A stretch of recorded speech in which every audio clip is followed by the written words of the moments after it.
pessoal, sejam todos e todas bem-vindos neste espaço aqui à TV Revelar. Eu sou Beto Ramos e se você é novo por aqui, se inscreva, curta, comente, compartilhe os vídeos nas suas redes sociais e, se puder, torne-se membro. Estamos começando mais um estudo do Evangelho de João à luz do Espiritismo. O nosso tema: Jesus caminha sobre as águas. Nós recomendamos a você que está chegando por aqui agora, que sempre se recorde que o nosso estudo é à luz do Espiritismo, da doutrina espírita.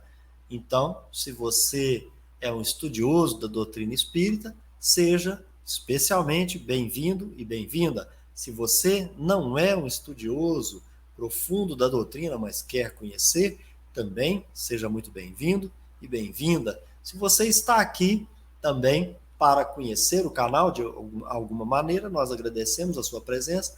Deixe o seu comentário, o seu compartilhamento. Esteja sempre conosco, sempre que puder. Não deixe de fazer uso aqui das ferramentas que nós temos à disposição de vocês, tanto o chat quanto o comentário após a descrição do vídeo. Enfim, toda essa disponibilidade de ferramentas que o YouTube nos deixa aqui para a gente interagir, construindo conhecimento. Sem mais delongas, vamos trazer o Evangelho segundo João, estudos à luz da doutrina espírita, do Espiritismo, promovidos pelo Instituto Revelário. Hoje, no capítulo 6, versículos 16 a 21, estamos no episódio número 18. Então, nesse sentido, já vamos aqui para o nosso primeiro compartilhamento. Os versículos que tratam aí dessa perícope está na nossa tradução de Haroldo Dutra Dias, capítulo 6, versículos 16 a 21, Jesus caminha sobre as águas, mas nós também usamos outras fontes para os nossos comentários. No capítulo 6 do Evangelho de João, traduzido pelo Haroldo, o título da perícope é esse: Jesus caminha sobre as águas. Mas o comentário de Bruce, da série Cultura Bíblica, editora Vida Nova, tem um título geral, que é do capítulo 6, dos versículos 1 a 71, onde ele chamou de O Ministério na Galileia. E o subtítulo seria A Alimentação da Multidão, aonde que ele, então, faz um comentário corrente a respeito dos versículos 1 a 21. A gente fez no encontro passado os comentários acerca dos versículos 1 a 15, hoje vamos fazer do 16 ao 21, mas esse comentarista aí traz para a gente um comentário sobre essas duas perícopes que o Haroldo divide na sua tradução.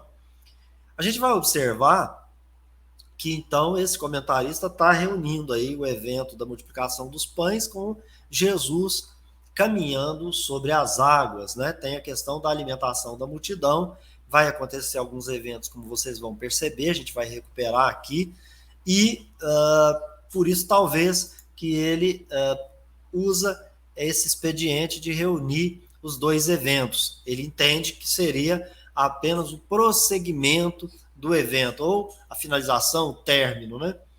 Bom, pessoal, é importante a gente salientar que naquele tempo de Jesus, há 2000 anos, havia uma expectativa messiânica. Essa expectativa messiânica estava impregnada naquelas pessoas e havia uma turba numerosa seguindo Jesus. Em razão dessa expectativa, eles estavam observando sinais que eram promovidos por Jesus, principalmente na cura dos enfermos. Então, eles o seguiam para verificar se de fato era o Messias que eles esperavam. Mas será que eles esperavam só um Messias? Será que eles esperavam um profeta? Eles esperavam uma coisa só, as duas coisas? Vamos ver isso, né? Então, eram aproximadamente, como a gente noticiou no encontro passado, mais de 5.000 homens acompanhando Jesus. Já era muita gente, mas havia um propósito por trás disso.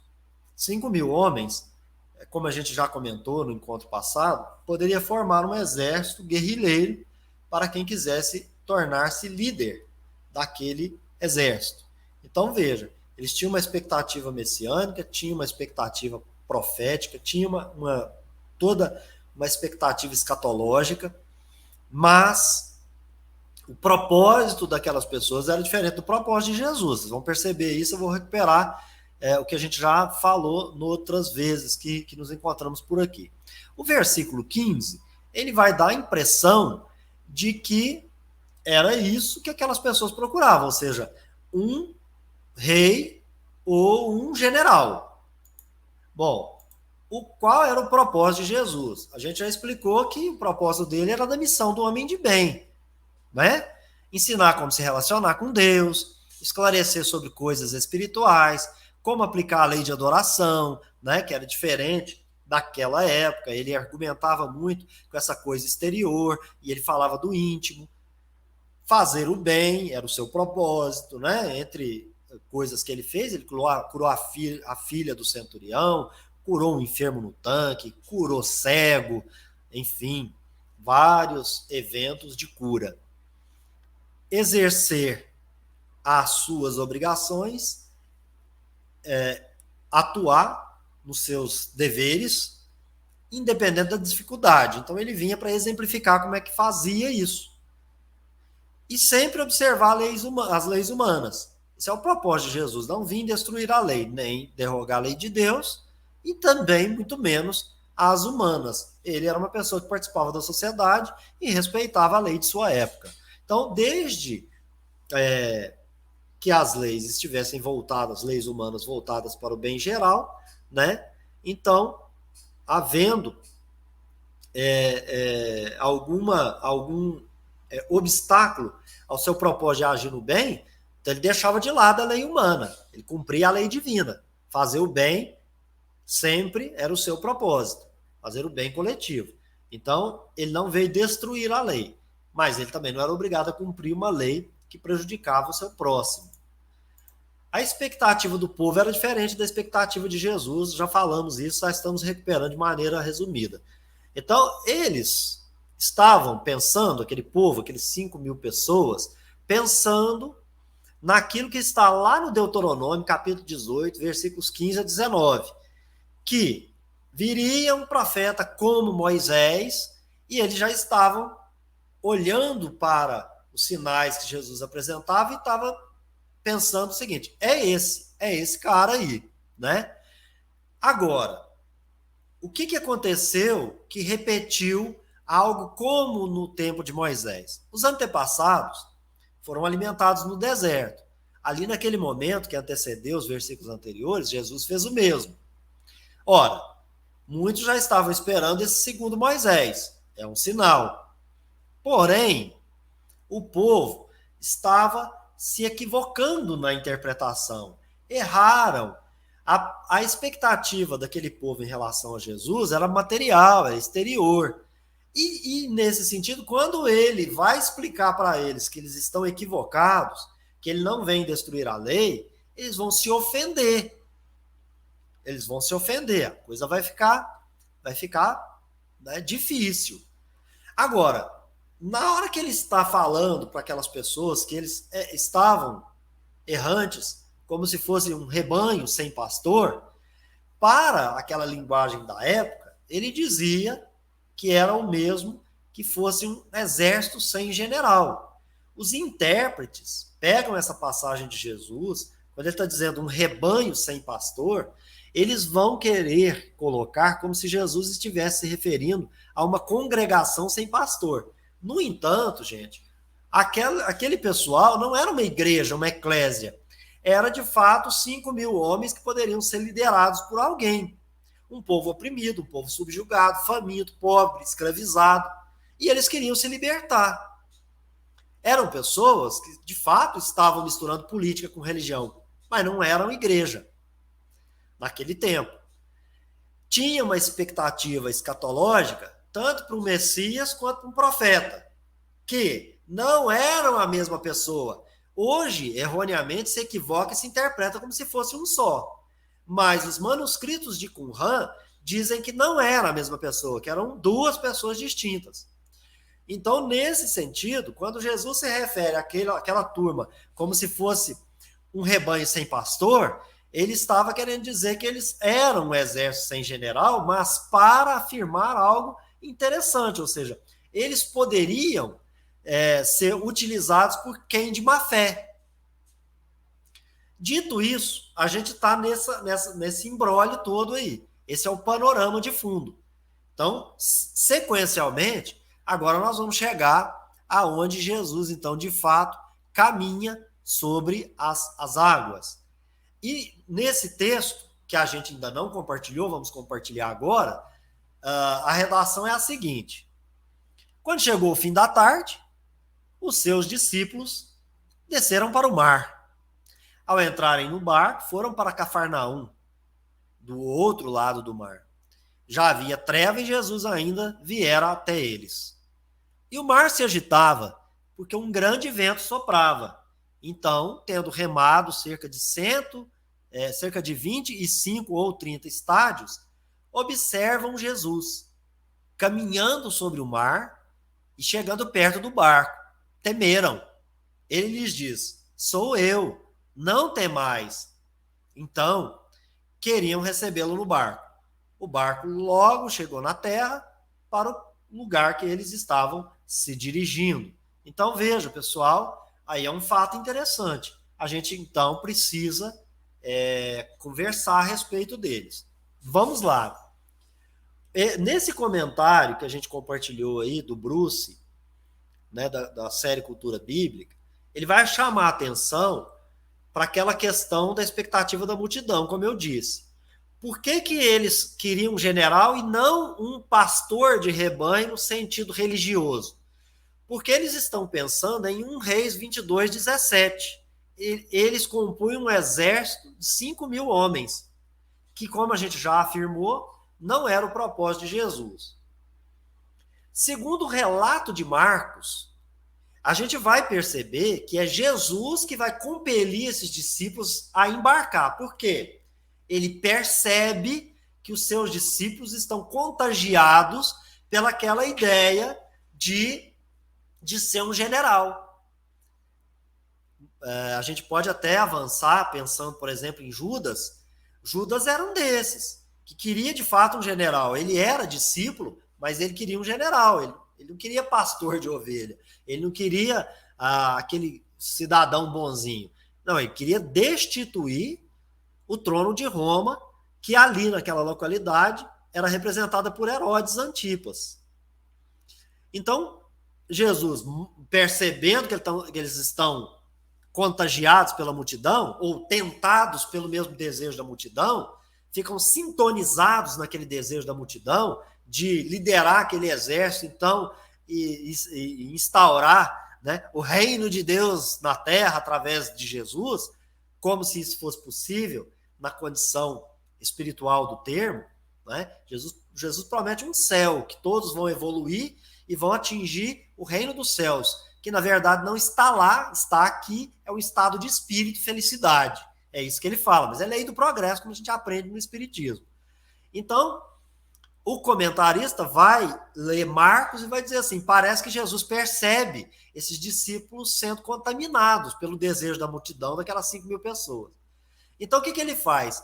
Ele manda que eles saiam de lá, de perto daquelas pessoas, e ele vai para o monte para entrar em oração, diante daquela tentação.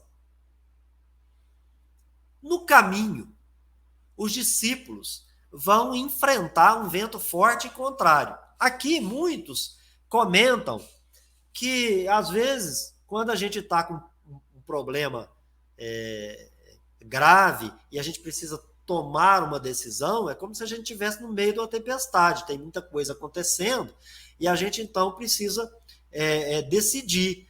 E é, obviamente, parecendo que é aquela época em que tudo está contra, né? Então, como se fosse um vento forte contrário. De fato, se você pensar no propósito daqueles 5.000 homens e de que os discípulos estão sendo contagiados estão sendo tentados a liderá-los, né? Jesus, então, sabe que o meio de afastar isso é por intermédio da prece, entrar em contato direto com Deus e afastar toda a tentação. É a exemplificação do vigiar e orai. Então, os discípulos, quando se afastam de Jesus, tentados, contagiados, sintonizados naquele desejo, vão enfrentar, de fato, uma tempestade. Mas ali é um fato do clima daquele lugar. A região, ela sim é assolada por tempestades repentinas. Então, veja, nesse comentário que a gente acabou de ler, não tem dúvida nenhuma. Jesus caminhou do lado do barco, sobre as águas, e os discípulos ficaram com medo dele, pensando que ele era um fantasma. Isso não sou eu que estou dizendo, é o comentarista aqui, F.F. Bruce. Vocês podem ir lá nessa fonte e verificar, né, essa questão. Veja, agora a gente vai buscar a voz do Espiritismo quanto ao que nós estamos experimentando aqui sobre esse fenômeno. Tá? Na Gênesis, capítulo 15, que trata dos milagres do Evangelho, Kardec comenta esse fenômeno segundo o Espiritismo. Né? Tá aqui em mãos aqui para que vocês possam verificar, ó, tá certo? Aqui vou aumentar um pouquinho aqui para que vocês vejam, ó, tá vendo? A Gênese tá aí, comentário, a Gênese, ó, tá? Então, essa é a fonte. Aqui, Kardec está comentando, Jesus caminha sobre as águas. Ele usa, pessoal, o Evangelho segundo Mateus, tá? Capítulo 14, versículos 22 a 33.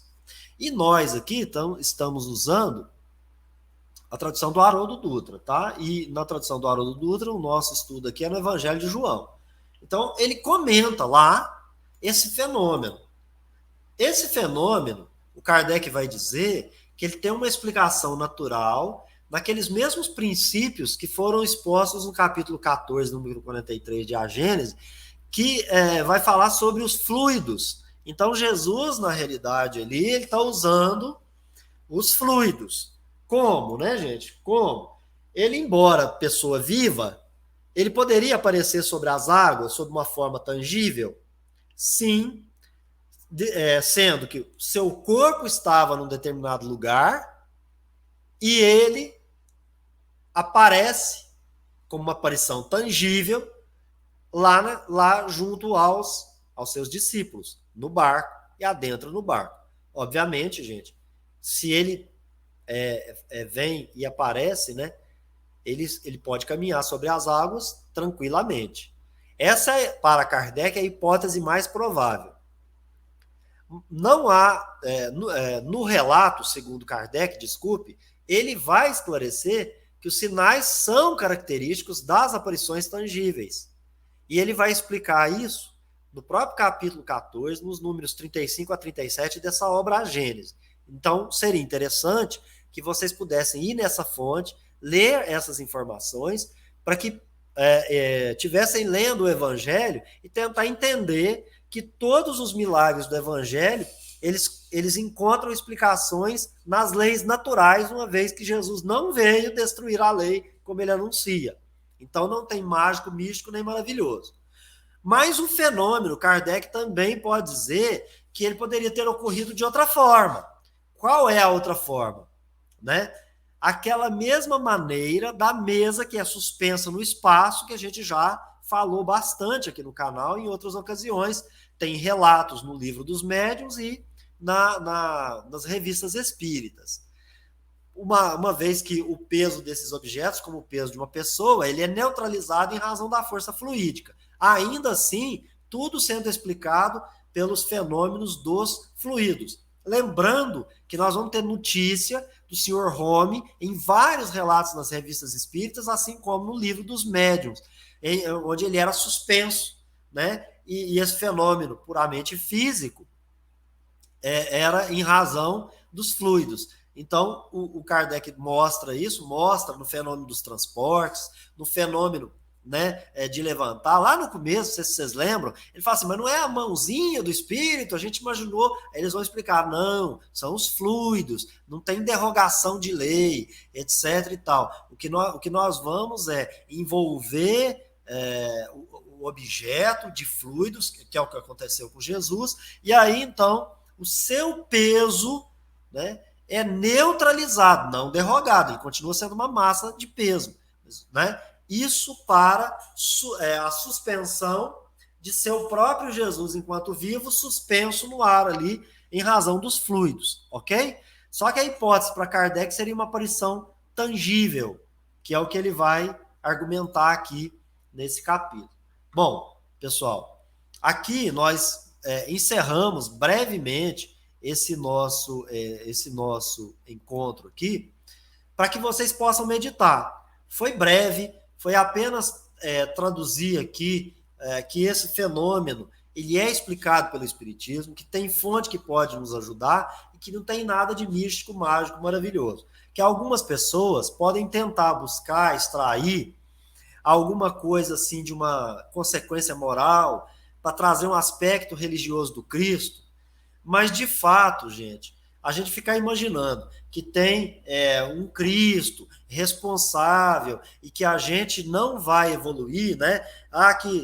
Que com Jesus a gente enfrenta as coisas e tal. Não, com a envergadura moral de Jesus, ao qual nós podemos nos assemelhar, porque ele é modelo e guia, a gente de fato pode experimentar. Então, ao contrário de ficar pensando no Senhor Jesus, nessa coisa toda, vamos pensar ele no modelo e guia da questão 625. E daí extrair o conteúdo moral, né? Naquele momento, a aparição de Jesus acaba sendo um conforto para aqueles espíritos, né? Porque eles se sintonizaram no desejo e se sentiram atraídos por aquele desejo de tornar Jesus um rei na terra, porque era uma expectativa que aquelas pessoas, 5.000 homens que estavam ali, eles não tinham a compreensão teológica a respeito da figura de profeta e de Messias, do Mashiach, tá certo? Que elas acabam que vão se complementar na figura de Jesus, de fato, né? Um profeta e também o Messias, o Cristo. Mas aquelas pessoas desconheciam, compreendiam mal e parcamente o que dizia de fato a expectativa messiânica e escatológica. Eram duas pessoas distintas. Mas naquele momento ali, o que eles estavam querendo era mesmo um general para guiá-los, para que eles pudessem se insurgir contra o Herodes.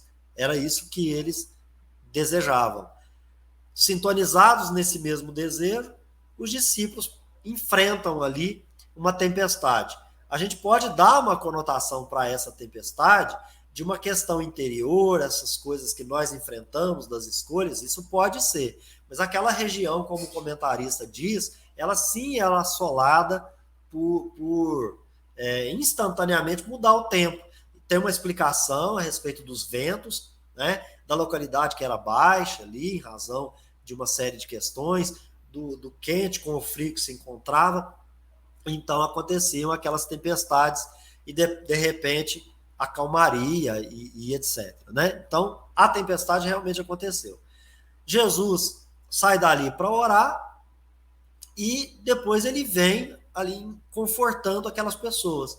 Parece para Kardec que é uma aparição tangível, nós vamos ficar com Kardec nessa interpretação, porque Jesus estava no monte e ele estava em oração. Em oração pelo quê?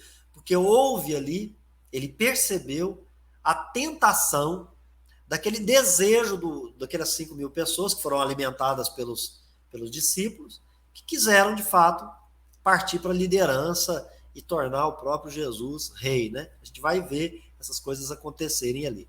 São essas as informações que a gente deseja compartilhar. Espero que vocês tenham gostado.